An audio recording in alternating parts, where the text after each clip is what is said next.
देखिए आपके लिए क्लास के लिए मतलब पेट का स्पेशल दो कुछ इम्पोर्टेंट प्रश्न आपको एग्जाम में जो पेट पूछे जाएंगे उससे रिलेटेड कुछ पॉइंट आपको बताया जाएगा। पहले बात करते हैं आज बायोलॉजी के बारे में। तो बायोलॉजी से जो कोई प्रश्न पूछे जाएंगे हम उनके बारे में आज समझते हैं। तो चलिए आज बायोलॉजी के बारे में जो भी पॉइंट आपके एग्जाम के व्यू से इम्पोर्टेंट है उनको बताते चलिए जाएगा, आप लोग समझिएगा, उसको नोट करिए। ठीक, चलो।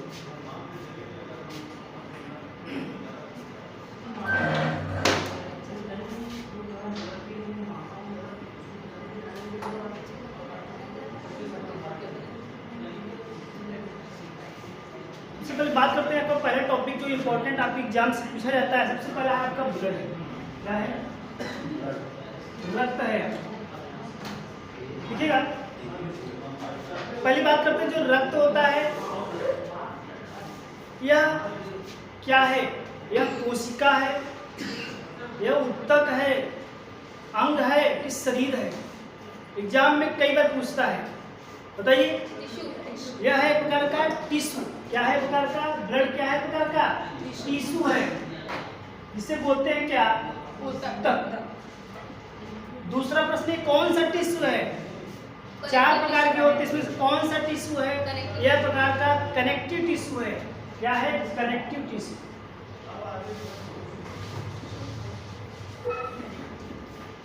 जिसे हिंदी बोलते हैं क्या? संयोजी ऊतक। क्या बोलते हैं? संयोजी।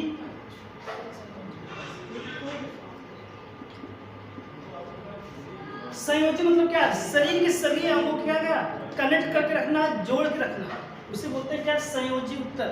तो हमने देखा क्या ब्लड क्या है प्रकार का? संयोजी ऊतक है। अब ये दिखने में कैसा होता है? ये दिखने में लिक्विड होता है कि सॉलिड होता है कि गैस होता है? यह एक प्रकार का क्या है? न पूर्णतः सॉलिड है, न पूर्णतः लिक्विड है, न पूर्णतः गैस है। यह प्रकार का क्या है? सेमी सॉलिड है। इसमें लिक्विड भी पाया जाता है और सॉलिड भी पाया जाता है, इसलिए क्या है प्रकार का? सेमी सॉलिड है। तो हम कह सकते हैं रक्त क्या है प्रकार का? एक प्रकार का फ्लूइड है। फ्लूइड समझते हैं, जिसे बोलते हैं तरल।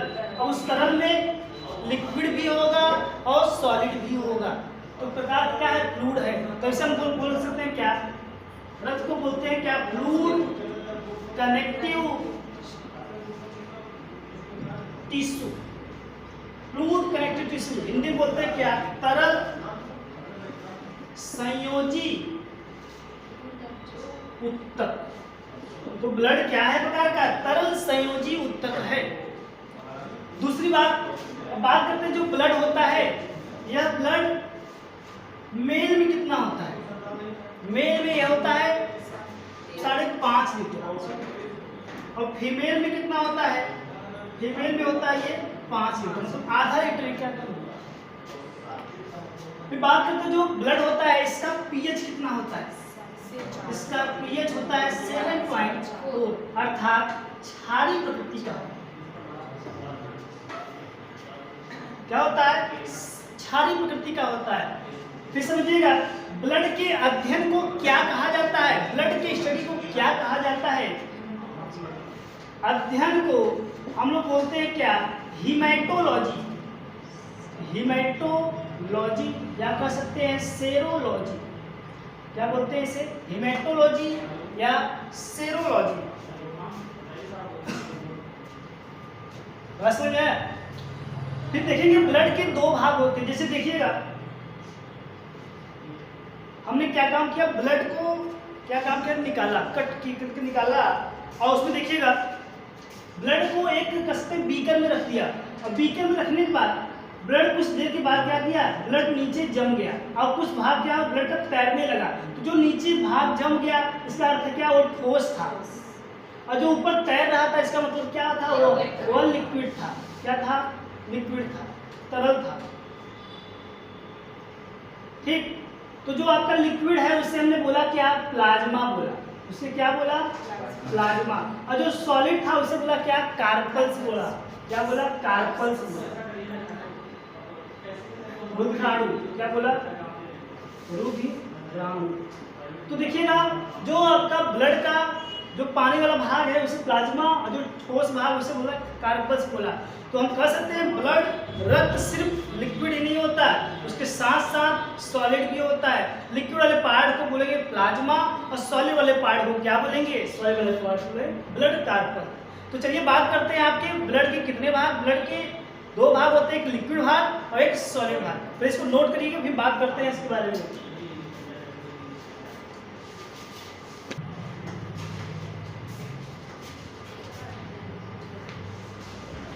तो बताइए रक्त के अध्ययन को क्या कहा जाता है? हेमेटोलॉजी या सेरोलॉजी। रक्त का पीएच क्या होता है? 7.0। रक्त के दो भाग होते हैं, एक सॉलिड भाग एक ठोस भाग। सॉलिड भाग को क्या कहते हैं? कार्पल्स। और लिक्विड भाग को क्या कहते हैं? प्लाज्मा। तो देखिए ब्लड के आपके दो भाग हैं,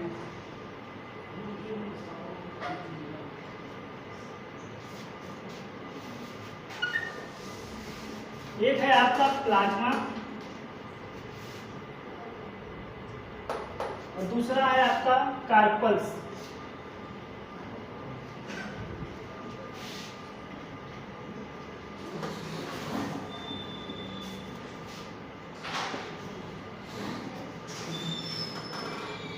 तो देखिएगा जो आपका प्लाज्मा है यह रक्त का कितने प्रतिशत भाग बनाता है? यह रक्त का 55% भाग बनाता है।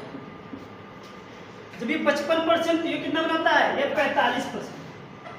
तो अगर प्रश्न पूछ लिया जाए रक्त का सर्वाधिक भाग कौन बनाता है? लिक्विड भाग, जिसे बोलते हैं प्लाज्मा। अब बात करते हैं जो प्लाज्मा है भाई साहब, प्लाज्मा में 90% क्या होता है? जल होता है। 90% क्या होता है? जल होता है। और इसमें कह सकते हैं 8% क्या होते हैं? कार्बनिक पदार्थ होते हैं। कार्बनिक पदार्थ, कार्बनिक पदार्थ जिसमें कार्बन पाया जाए, जैसे क्या? जैसे प्रोटीन, कार्बोहाइड्रेट, वसा। अब बात करते हैं कौन कौन से प्रोटीन पाए जाते हैं प्लाज्मा में। तो देखिएगा कौन सा? Fibrinogen, fibrinogen. और कौन सा? एल्बुमिन और ग्लोबुलिन। ये तीन प्रोटीन किसमें पाए जाते हैं? आपके प्लाज्मा में। फाइब्रिनोजेन प्रोटीन का कार्य क्या होता है? फाइब्रिनोजेन प्रोटीन का काम होता है क्या? रक्त का थक्का जमाना। एल्बुमिन प्रोटीन क्या काम करता है? विस्कोसिटी, श्यानता बनाए रखता है ब्लड का। और ग्लोबुलिन प्रोटीन क्या काम करता है? यह रक्त के साथ जुड़ के हीमोग्लोबिन बनाने लगता है। फिर बात समझिएगा, इसी प्लाज्मा में कह सकते हैं 2% आपका क्या पाया जाता है? अकार्बनिक पदार्थ पाया जाता है। क्या? अकार्बनिक पदार्थ पाया जाता है, जिसमें कार्बन नहीं पाए जाते। जैसे क्या पाया जाएगा? इसमें कैल्शियम पाया जाएगा, मैग्नीशियम पाया जाएगा, पोटेशियम पाया जाएगा, सोडियम क्लोराइड पाया जाएगा, फास्फेट पाया जाएगा। ये सब नाना प्रकार के पदार्थ समझे बात। और प्लाज्मा ही एक ऐसा ब्लड का भाग होता है, इसी में ही क्या बनती है? एंटीबॉडी। एंटीबॉडी का निर्माण कहाँ होता है? प्लाज्मा में होता है। तो क्या होता है? जैसे देखिएगा एंटीबॉडी कहने का अर्थ क्या है? एंटी मतलब विपरीत, बॉडी मतलब शरीर। शरीर के जो विपरीत कार्य जो शरीर को रोके उसे बोलते हैं क्या? एंटीबॉडी। देखिए समझिएगा एंटीबॉडी को। जैसे आपके शरीर में क्या हुआ? आपके शरीर में बैक्टीरिया ने या वायरस ने अटैक किया, तो उससे लड़ने के लिए हमारे शरीर ने क्या काम किया? उससे लड़ने के लिए एंटीबॉडी बनाई। और एक बार जब किसी के लिए एंटीबॉडी बन गई, फिर से अगर वो बैक्टीरिया वायरस आता है तो उसका एंटीबॉडी बना हुआ रहता है, उसको मार देता है। यही क्या होता है? कोरोना काल में भी होता है। क्या होता है? कोरोना काल में अगर किसी को कोरोना हो गया है तो उससे जब वो ठीक हो जाता है तो इसका अर्थ है क्या? उसके पास एंटीबॉडी बन गई है। तो क्या किया जाता है? उसके प्लाज्मा को निकाल कर जो व्यक्ति में संक्रमित नहीं है उसके एंटीबॉडी को या उसके प्लाज्मा को निकाल के दूसरे में लगाया जाता है, दूसरे में चढ़ाया जाता है। क्यों? क्योंकि उसके शरीर में एंटीबॉडी बन चुकी है उसके खिलाफ, उस वायरस के खिलाफ। और उसको क्या किया जाता है? उसको प्लाज्मा चढ़ा दिया जाता है। तो क्या होता है? उसके पास भी एंटीबॉडी आ जाती है और वो क्या होता है? उससे बच जाता है। तो प्लाज्मा थेरेपी में क्या होता है? ये एंटीबॉडी जो बनी होती है, एंटीबॉडी क्या करता है? सीधे उसमें बात समझ आए। फिर बात करते हैं जो प्लाज्मा होता है, इसमें प्लाज्मा का कार्य क्या होता है। देखिएगा प्लाज्मा के कार्य की बात किया जाए, प्लाज्मा का जो कार्य होता है, पहला बात रोगों से रक्षा करना, रोगों से रक्षा मतलब इसमें कह सकते हैं रोगों से लड़ता है ये। और क्या, घाव को भरने में ठीक करता है, घाव को भरने में सहायता करना, सहायता करना। और क्या कार्य हो सकते हैं इसके, इसके कार्य होते हैं क्या, तापमान को नियंत्रित रखना। जो आपके टेम्परेचर है, बॉडी टेम्परेचर 37 डिग्री बना रहता है ना, उसको कौन नियंत्रित करता है, यही प्लाज्मा करता है। तो कह सकते हैं ताप को नियंत्रित करता है, ताप को नियंत्रित करता है। तो ये है आपके प्लाज्मा के कार्य। तो चलिए इसको नोट करिएगा। बात करते हैं आपके ब्लड कार्पल्स की। चलिए बात करते हैं आप ब्लड कार्पल्स की।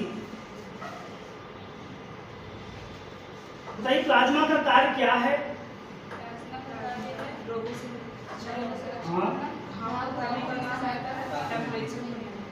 प्लाज्मा में जल कितने प्रतिशत पाया जाता है। रक्त का सर्वाधिक भाग कौन बनाता है, प्लाज्मा, लगभग कितना परसेंट, 50%। तो हम यहाँ लिख रहे हैं क्या, ब्लड कार्पल्स।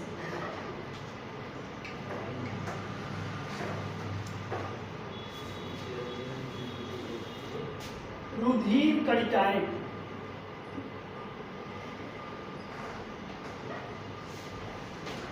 समझिएगा ब्लड कार्पस ये 3 होती हैं।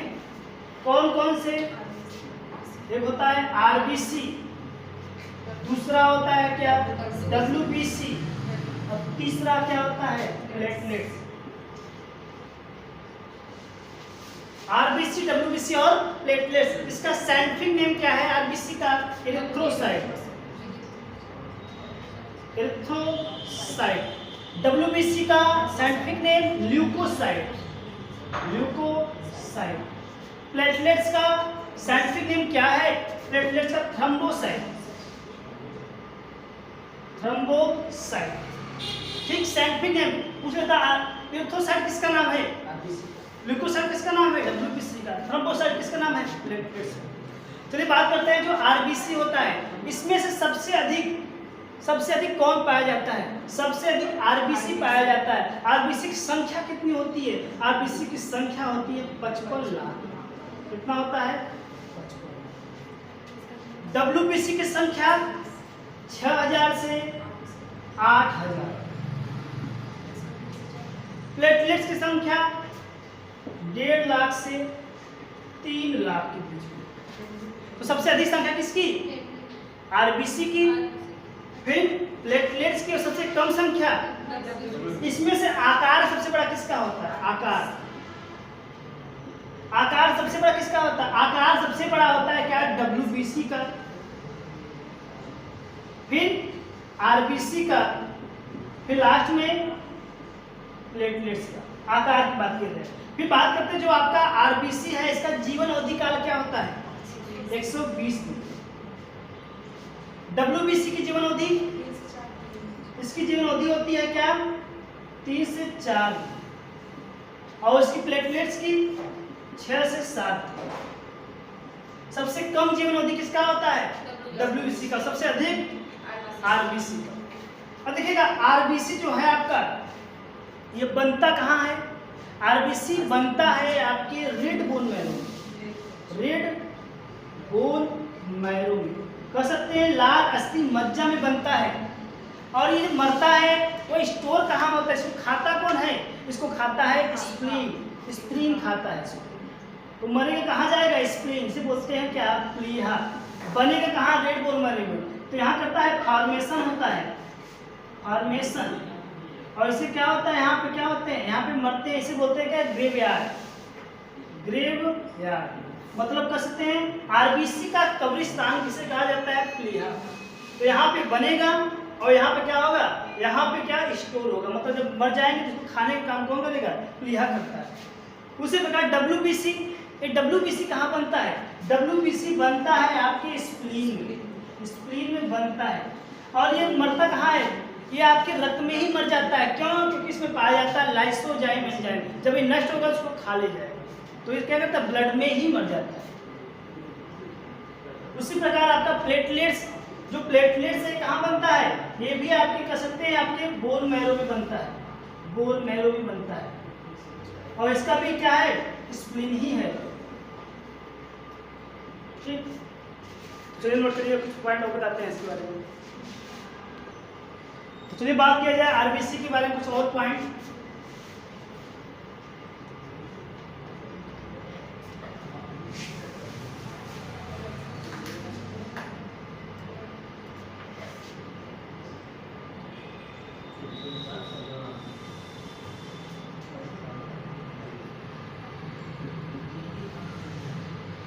आरबीसी का भी देखा क्या जीवन अवधि कितना है।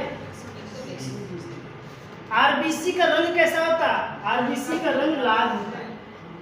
क्या होता है, लाल। क्यों होता है, क्योंकि इसमें पाया जाता है क्या, हीमोग्लोबिन की उपस्थिति का कारण कैसा होता है, ये लाल होता है। ठीक, अब प्रश्न पूछता है हीमोग्लोबिन कैसा होता है, लाल होता है। हीमोग्लोबिन का पीएच क्या होता है, जो ब्लड का पीएच होगा वही 7.4। ये जो हीमोग्लोबिन दिख रहा है, ये हीमोग्लोबिन का कार्य क्या होता है और हीमोग्लोबिन की मात्रा कितनी होती है। तो देखिएगा हीमोग्लोबिन कार्य की बात किया जाए, हीमोग्लोबिन क्या काम करता है, गैसों के साथ जुड़ता है। देखिए कौन कौन सी गैस, सबसे ज्यादा गैस मुझे बात करें, ये ऑक्सीजन के साथ जुड़ता है।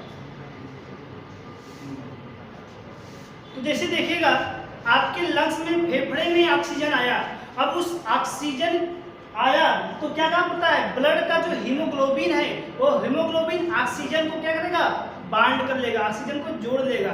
अब ऑक्सीजन को जोड़ लिया, क्या करेगा, शरीर के विभिन्न कोशिकाओं तक उस ऑक्सीजन को पहुंचा देता है। कौन पहुंचाएगा, हीमोग्लोबिन पहुंचाएगा।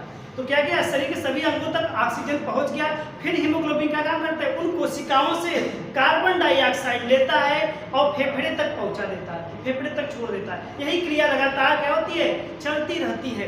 तो हम कह सकते हैं हीमोग्लोबिन क्या क्या क्या काम होता है, ऑक्सीजन का परिवहन, मतलब गैसों का क्या करता है, परिवहन करना, गैसों को ले आता है, गैसों को फिर पहुंचाने का काम करता है। फिर अगर यहाँ से बात किया जाए सबसे अधिक हीमोग्लोबिन किस गैस के साथ जुड़ता है, सबसे अधिक जो आपका हीमोग्लोबिन है वो कार्बन मोनोऑक्साइड के साथ जुड़ता है। और कार्बन मोनोऑक्साइड सबसे जहरीली गैस होती है। अगर ये गैस आपके शरीर के अंदर प्रवेश किया तो आपको क्या हो जाएगा, आपको घुटन महसूस होने लगेगी, आपको सफोकेशन होने लगेगा, आप जल्दी सांस नहीं ले पाएंगे। तो इसीलिए बोलते हैं क्या, इस गैस को दम घोटू गैस कहते हैं। कार्बन मोनोऑक्साइड क्या बोलते हैं, दम घोटू गैस। क्योंकि आपका हीमोग्लोबिन सर्वाधिक किस गैस के साथ जुड़ता है, कार्बन मोनोऑक्साइड साथ। ठीक, अगर हीमोग्लोबिन ऑक्सीजन के साथ जुड़ गया तो उसे क्या कहेंगे, उसे बोलेंगे क्या, ऑक्सी हीमोग्लोबिन। इसे बोलते हैं car amino haemoglobin, car amino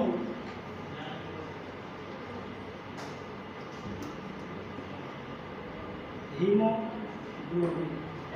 समझिए बात को, कार्बन डाइऑक्साइड और ऑक्सीजन का परिवहन हीमोग्लोबिन करता है। हीमोग्लोबिन का रंग लाल होता है और इसी को उपस्थिति का क्या होता है, आरबीसी का रंग भी लाल होता है। अब बात करते हैं हीमोग्लोबिन कितना पाया जाता है। देखिए हीमोग्लोबिन पाया जाता है मेल में पाया जाता है 15 से 16 ग्राम, और फीमेल में जो पाया जाता है, फीमेल में पाया जाता है 12 से 14 ग्राम। तो हम कह सकते हैं 1 लीटर में, मुझे बात करें, 1 लीटर में 3 ग्राम हीमोग्लोबिन। तो इसे कहते हैं 5 लीटर में क्या क्या 15, लगभग कह सकते हैं 15 से 16 ग्राम आपका हीमोग्लोबिन पाया जाता है। तो हीमोग्लोबिन हमने देख लिया क्या, हीमोग्लोबिन जो कार्य है गैसों का परिवहन करना, गैसों का परिवहन।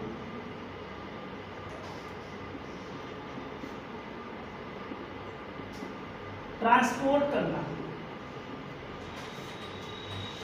फिर बात करते हैं जो आरबीसी है, अगर आरबीसी बढ़ जाए तो कौन सा रोग होता है, अगर आरबीसी घट जाए तो कौन सा रोग होता है। आरबीसी अगर बढ़ जाए तो उसे बोलते हैं पॉलीसाइथेमिया बोलते हैं। क्या बोलते हैं, पॉलीसाइथेमिया। अगर घट जाए तो क्या बोलते हैं इसे? एनीमिया बोलते हैं, जिसे हिंदी बोलते हैं अरक्तता। क्या बोलते हैं? अरक्तता, एनीमिया रोग बोलते हैं। देखिएगा प्रश्न पूछता है एनीमिया रोग किसके कारण होता है, तो देखिएगा सबसे पहले बात करते हैं एनीमिया रोग होता है हीमोग्लोबिन की कमी। अगर हीमोग्लोबिन कम होगा तो आरबीसी, अगर आरबीसी कम होगा तो ब्लड। तो हम कह सकते हैं एनीमिया रोग सबसे फर्स्ट प्रायोरिटी देंगे किसको? हीमोग्लोबिन। अगर हीमोग्लोबिन नहीं होता है तो आरबीसी, अगर आरबीसी नहीं होता है तो ब्लड नहीं। प्रश्न ऐसे पूछाएगा एनीमिया रोग होता है तो ऑप्शन दिया रहेगा हीमोग्लोबिन, आरबीसी, ब्लड, और यहाँ पे लास्ट लिखा उपयुक्त सभी, तो आप बताइएगा उपयुक्त सभी। अगर यहाँ पे दे दिया जाएगा हीमोग्लोबिन, आरबीसी, ब्लड और लास्ट डब्ल्यूबीसी, तो बताइएगा क्या? हीमोग्लोबिन। ठीक,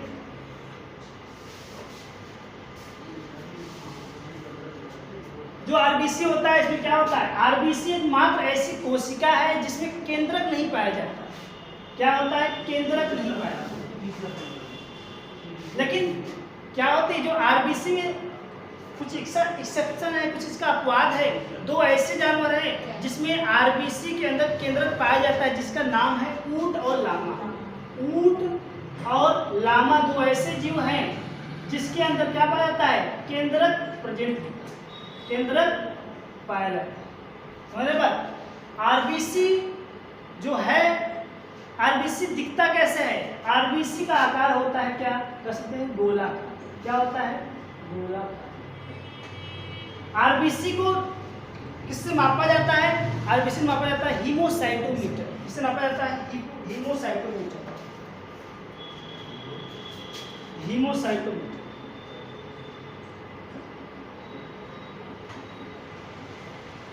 चलिए नोट करिएगा इसको। चलिए बात करते हैं, कोशिका की बात ही कर लिए हैं, बताते हैं आपसे। बताइए सबसे बड़ी कोशिका किससे कहा जाता है? सबसे बड़ी अगर कोशिका बात किया जाए वह होती है आपकी क्या? तंत्रिका कोशिका। नहीं, सबसे बड़ी कोशिका आपका शुक्रमूल के अंडे का होता है। समझ रहे बात? सबसे लंबी कोशिका की बात किया जाए वह क्या होता है? सबसे लंबी आपका न्यूरॉन सेल होता है, तंत्रिका कोशिका होता है। और सबसे छोटी कोशिका एक बैक्टीरिया का नाम है जिसे बोलते हैं माइकोप्लाज्मा। माइकोप्लाज्मा क्या है? सबसे छोटी कोशिका पाई जाती है।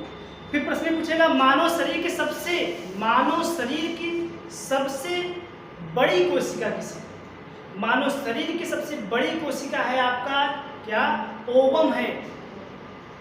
ओवरी से निकलता है जो ओवम अंडा होता है, ओवरी, वो है आपको सबसे बड़ी कोशिका। और मानव शरीर का सबसे छोटी कोशिका है स्पर्म है, शुक्राणु है। क्या है? शुक्राणु। चलिए बात करते हैं आपके डब्ल्यूबीसी की। देखिएगा तो आरबीसी संख्या बढ़ जाए तो क्या होगा? पॉलीसाइथेमिया।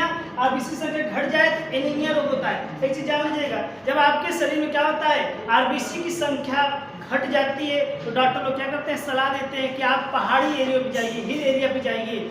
जहाँ पे जाएंगे तो आपका ब्लड क्या हो जाएगा? आपका आरबीसी क्या हो जाएगा? इंक्रीज कर जाएगा, बढ़ जाएगा। क्यों? क्योंकि जब आप पहाड़ी एरिया पे आप जाएंगे तो क्या होता है? पहाड़ी एरिया पे ऑक्सीजन की क्या होती है? कमी होती है। क्या होती है? ऑक्सीजन की कमी होती है। और आपको शायद पता होगा जो आपका हीमोग्लोबिन है वह हीमोग्लोबिन ऑक्सीजन के साथ जुड़ता है। ऑक्सीजन के साथ क्या होता है? जुड़ता है। तो क्या करेगा? ऑक्सीजन कम है तो क्या करेगा? हीमोग्लोबिन अपनी संख्या क्या करेगा? बढ़ाएगा। हीमोग्लोबिन क्या करेगा? अपनी संख्या क्या करेगा? बढ़ाएगा। जब हीमोग्लोबिन संख्या बढ़ेगा तो इसका अर्थ क्या है? आरबीसी बढ़ेगा। और आरबीसी बढ़ेगा तो कहने का अर्थ क्या है? पूरा पूरा क्या होगा? ब्लड भी बढ़ेगा। तो जो पहाड़ी एरिया पे रहते हैं वहाँ पे क्या होता है? उनका जो आरबीसी होता है बढ़ा हुआ प्रतीत होता है। क्यों? क्योंकि वहाँ पर ऑक्सीजन कमी है। ऑक्सीजन की कमी को पूरा करने के लिए अधिक से अधिक क्या होता है? हीमोग्लोबिन बनता है। जब हीमोग्लोबिन बनेगा तो सीधी सी बात है क्या होता है? आपके शरीर में रक्त बढ़ जाएगा। ठीक, चलिए बात करते हैं आपकी डब्ल्यूबीसी की।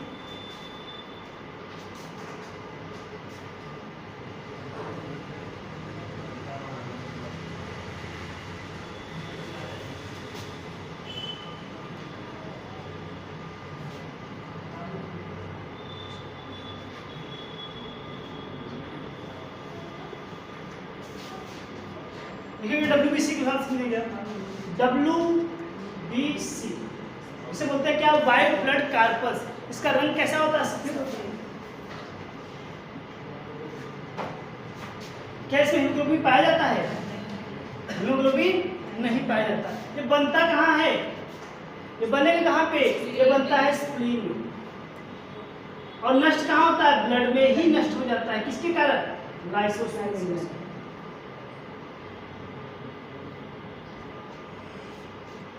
फिर नेक्स्ट समझिएगा, जो आपका WBC है, जब WBC बढ़ जाए तो कौन सा रोग, जब WBC घट जाए तो कौन सा रोग, और WBC अनियमित रूप से बढ़े, कभी बढ़े कभी घटे, कभी बढ़े फिर घटे, तो उससे क्या करें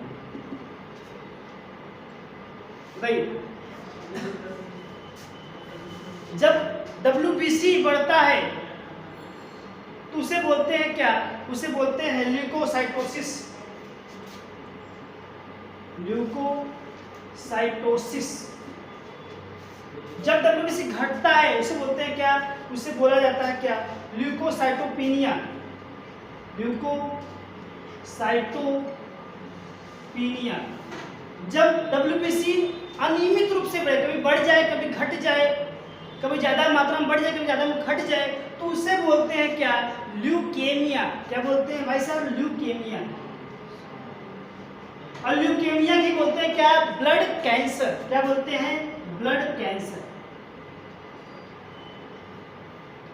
जब आपकी WBC अनियमित रूप से बढ़ जाए, कभी बढ़ जाए कभी घट जाए, तो कह सकते हैं ल्यूकेमिया। तो देखिएगा WBC कब बढ़ता है कब घटता है। तो WBC देखिएगा, जब भी आपको बैक्टीरिया वायरस क्या करता है, इन्फेक्ट करता है, संक्रमित करता है, जब आपको बीमार करता है, उस समय आपका RBC और प्लेटलेट घटता है। लेकिन बढ़ता कौन है, WBC बढ़ जाता है। जैसे बैक्टीरिया ने और वायरस ने आपको अटैक किया, आपके शरीर पर संक्रमण किया, तो क्या होगा, आपका RBC और प्लेटलेट घट जाएगा, लेकिन WBC बढ़ जाएगा। क्यों, क्योंकि उसको लड़ना होता है उस रोग से, इसलिए अपनी संख्या क्या करता है, इंक्रीज करता है, बढ़ाता है। तो क्या करता है, जब बढ़ेगा तो उसे बोलते हैं क्या, ल्यूकोसाइटोसिस। दो ऐसी बीमारियां हैं जिसमें WBC क्या होता है, घट जाता है। एक है आपका क्या, HIV एड्स है, और दूसरा क्या है आपका, टाइफाइड। दो ऐसी बीमारियां हैं जिसमें WBC क्या करता है, घट जाता है। और जब इनके घटने के बाद क्या होता है, आपके शरीर में विभिन्न प्रकार के, अनेकों प्रकार के क्या बीमारियां अटैक कर जाती हैं। क्योंकि WBC उसको मारने वाला कोई नहीं है, रोगाणु है उसको मारने वाला कोई नहीं है, तो क्या होता है, लगातार समझ आया। तो कह सकते WBC का पूछा जाए कार्य क्या होता है, तो WBC का कार्य रोगों से क्या करना, रक्षा करना, रोगों से लड़ना। चलिए नोट करिएगा इसको। फिर बात करते हैं आपके WBC की बात करते हैं। WBC कणिका के आधार पे दो प्रकार की होती हैं। देखिए कौन कौन सी,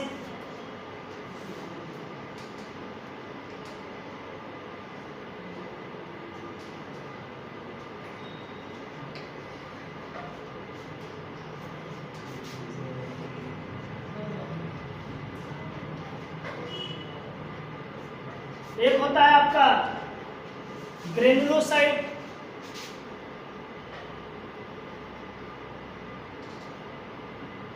और दूसरा होता है ए ग्रेनुलोसाइट। इसे बोलते हैं कणिकामय, इसे बोलते हैं क्या, कणिकामय, और इसे बोलते हैं कणिका विहीन।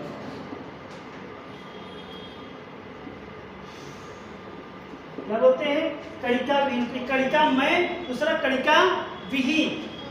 तो देखिएगा ग्रेनुलोसाइट में क्या क्या आता है, ग्रेनुलोसाइट में आता है आपका न्यूट्रोफिल, और क्या आएगा, एसिडोफिल। Neutrophil, acidophil, basophil.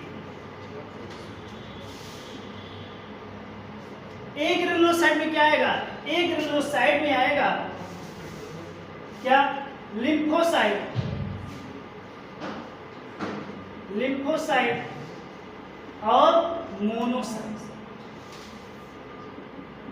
तो आपके एग्जाम में प्रश्न पूछता है, बताइए कणिका के आधार पे 2 होते हैं WBC, एक ग्रेनुलोसाइट, दूसरा एग्रेनुलोसाइट। ग्रेनुलोसाइट में न्यूट्रोफिल, एसिडोफिल, बेसोफिल होता है और एग्रेनुलोसाइट में लिम्फोसाइट और मोनोसाइट। तो बात यहाँ पे समझिएगा, यह जो न्यूट्रोफिल है यह WBC का अधिकांश भाग बनाता है। लगभग WBC का 60 से 70% भाग बनाता है। कौन? न्यूट्रोफिल। WBC का सबसे कम भाग कौन बनाता है? बेसोफिल बनाता है, लगभग 0.5 से 1%। बाकी आपके एसिडोफिल और लिम्फोसाइट, मोनोसाइट बता रहे हैं आपको, इसमें कितना होता है देखिएगा। जो एसिडोफिल होता है ये 4% होता है और जो लिम्फोसाइट होता है ये आप लोग कह सकते हैं 25 से 30% होता है, 25 से 30% होता है और ये है आपका 4 से 8% मोनोसाइट। तो प्रश्न ये पूछता है WBC का सबसे अधिकांश भाग कौन बनाता है? न्यूट्रोफिल। और सबसे कम भाग? दूसरा प्रश्न देखिए, इस WBC से सिर्फ 4 ही प्रश्न पूछेंगे। WBC का सबसे अधिकांश भाग कौन बनाएगा? न्यूट्रोफिल। सबसे कम भाग? बेसोफिल।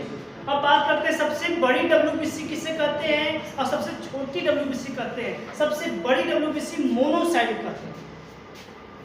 सबसे बड़ी WBC मोनोसाइट और सबसे छोटी WBC लिम्फोसाइट। सबसे छोटी WBC। तो यही आपके 4 हैं जो आपके एग्जाम में प्रश्न पूछे जाएंगे। या तो ये पूछ सकता है क्या सबसे अधिकांश भाग WBC कौन बनाएगा, सबसे कम भाग, सबसे बड़ी WBC किसे कहते हैं, सबसे छोटी WBC। तो चलिए देखिएगा WBC के कार्य की बात किया जाए। WBC जो कार्य होता है रोगों से रक्षा करना। क्या करता है? रोगों से रक्षा करना। इसलिए इसे बोलते हैं क्या? शरीर का बॉडीगार्ड। शरीर का बॉडीगार्ड किस कोशिका कहा जाता है? WBC को कहा जाता है, शरीर का बॉडीगार्ड।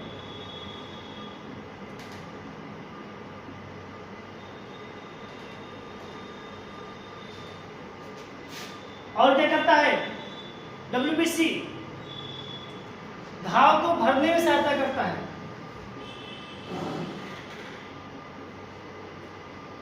भरने में सहायता। तो ये है आपका WBC से रिलेटेड।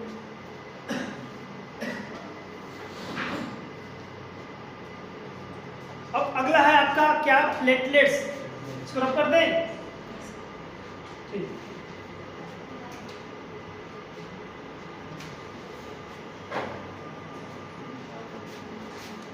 बताइए सबसे बड़ी WBC, सबसे छोटी WBC लिम्फोसाइट।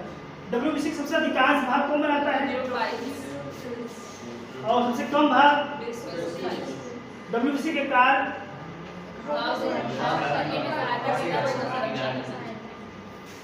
WBC के जीवन अवधि?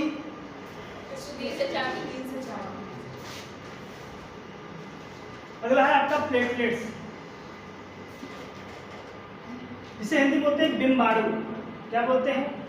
बिम्बाणु। बात समझिएगा, प्लेटलेट्स बिम्बाणु। इसका निर्माण कहाँ होता है? इसका निर्माण हमने देखा क्या? अस्थि मज्जा में होता है इसका निर्माण अस्थि मज्जा में, बोन मैरो में। और इसका मृत्यु कहाँ होता है? स्प्लीन में ही होता है। प्लेटलेट की संख्या कितनी होती है? 1.5 से 3 लाख। क्या करता है प्लेटलेट्स? प्लेटलेट्स हमें ऊर्जा देता है। अगर प्लेटलेट्स घट जा रहा है तो हमारे शरीर में एनर्जी क्या हो जाए? कमजोर हो जाए, मतलब एनर्जी आपको शरीर में कम होगी। तो प्लेटलेट्स हमको शरीर में ऊर्जा देता है। जब तक ये रहेगा तब तक क्या है? आपको ऊर्जावान बने रहेंगे। लेकिन 2 ऐसी बीमारियां हैं जिसमें प्लेटलेट घट जाता है। सबसे पहले बात करते हैं कि होता है डेंगू और एक होता है चिकनगुनिया। 2 ऐसी रोग हैं, बीमारियां हैं जिसमें प्लेटलेट घट जाता है। तो देखिएगा, आपको पता होगा डेंगू किस मच्छर काटने से होता है? डेंगू काटता है क्या? एडीज मच्छर काटने से होता है। लेकिन जो मलेरिया होता है मादा एनाफिलिस काटने से होता है। देखिएगा मादा एनाफ्रीज और डेंगू मच्छर, जो मादा एनाफ्रीज होते हैं ये क्या करते हैं, गंदे पानी में अपने अंडे देते हैं, लेकिन जो आपका एडीज मच्छर है, एडीज मच्छर साफ पानी देता है और वो क्या करता है, वो आपके बरसात के मौसम में अंडे देता है। और ये क्या काम करता है, ये आपके कह सकते ठंडियों में अक्टूबर नवंबर दिसंबर में क्या काम करता है, ये अंडे देता है। समझे बात? तो क्या करता है, दो ऐसी बीमारियां हैं, किसमें, एक चिकनगुनिया और दूसरा क्या है आपका, हाँ, तो दोनों में क्या होता है, ये आपका प्लेटलेट्स घटा, और जब प्लेटलेट्स घट जाएगा तो आपके शरीर में एनर्जी रहेगी। और क्या होता है प्लेटलेट्स का कार्य, प्लेटलेट्स का कार्य होता है रक्त का थक्का जमाने में मदद करना, ब्लड के क्लॉट में, ब्लड के क्लॉटिंग में क्या करता है, रक्त का थक्का जमता है। तो अगर आपको कभी भी कट हुआ तो सबसे पहले कौन सी कोशिका नष्ट होती है, ऑप्शन दिया रहेगा आरबीसी, डब्ल्यूबीसी, प्लेटलेट। तो सबसे पहले आपका नष्ट होता है क्या, प्लेटलेट्स नष्ट होता है। और प्लेटलेट्स क्या काम करता है, एंजाइम छोड़ता है जिसका नाम है क्या, थ्रोम्बोकाइनेज। और ये क्या करता है, थ्रोम्बोकाइनेज क्या काम करता है, थ्रोम्बोप्लास्टिन से बोलते हैं। अगर थ्रोम्बोप्लास्टिन जाता है क्या करता है, लीवर के पास करता है क्या, कहीं पे आपके शरीर के किसी भाग में इंजर्ड हो गया है, कट लग गया है, उसको रोकिए। तो क्या काम करता है, वो थ्रोम्बोप्लास्टिन किससे निकल रहा था, वो आपके प्लेटलेट से निकला, वो गया लीवर के पास, लीवर को सूचना देता है भाई कट गया है, आप इसको आप रोकिए, नहीं तो ब्लड लगातार ही बढ़ता रहेगा, बढ़ता रहेगा। तो क्या करता है, लीवर ने क्या काम किया, लीवर ने उस थ्रोम्बोप्लास्टिन को लिया और इसके पास एक प्रोटीन होता है जिसका नाम है प्रोथ्रोम्बिन, प्रोथ्रोम्बिन। अब इस प्रोथ्रोम्बिन होता है, ये इनएक्टिव फॉर्म में होता है, इसको कन्वर्ट कर देता है कौन, इसको कन्वर्ट कर देता है ये थ्रोम्बोप्लास्टिन। अब किसमें कन्वर्ट हो गया, थ्रोम्बिन में कन्वर्ट हो गया, थ्रोम्बिन में कन्वर्ट हो गया, कौन, प्रोथ्रोम्बिन, थ्रोम्बिन में कन्वर्ट हुआ। ये सब क्रियाएं कहाँ हो रही है, लीवर में हो रही है। और कौन आया था सूचना देके, थ्रोम्बोप्लास्टिन आया था, और ये कहाँ से निकला था, प्लेटलेट से निकला था। उसके बाद फिर थ्रोम्बिन कन्वर्ट हो गया। अब फिर क्या करता है कि थ्रोम्बिन क्या करता है, दूसरी प्रोटीन उठाता है लीवर का, फाइब्रिनोजेन, फाइब्रिनोजेन।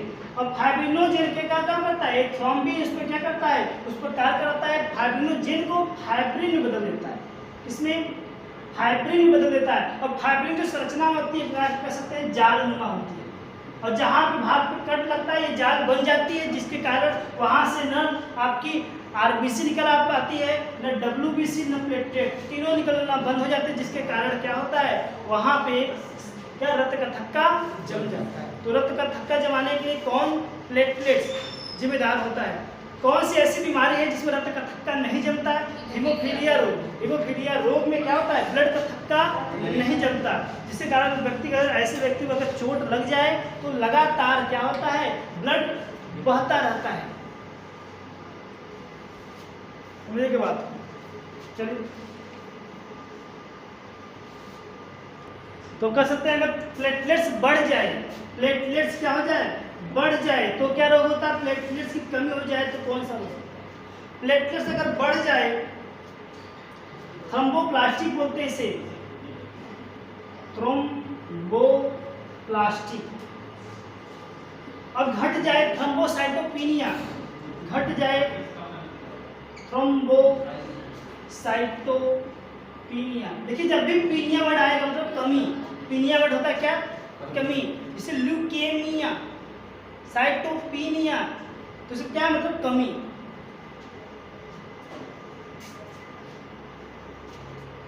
तो ब्लड प्लेटलेट का क्या क्या होता है, ऊर्जा देना और रक्त का थक्का जमाने में मदद करना, किसका, प्लेटलेट्स का।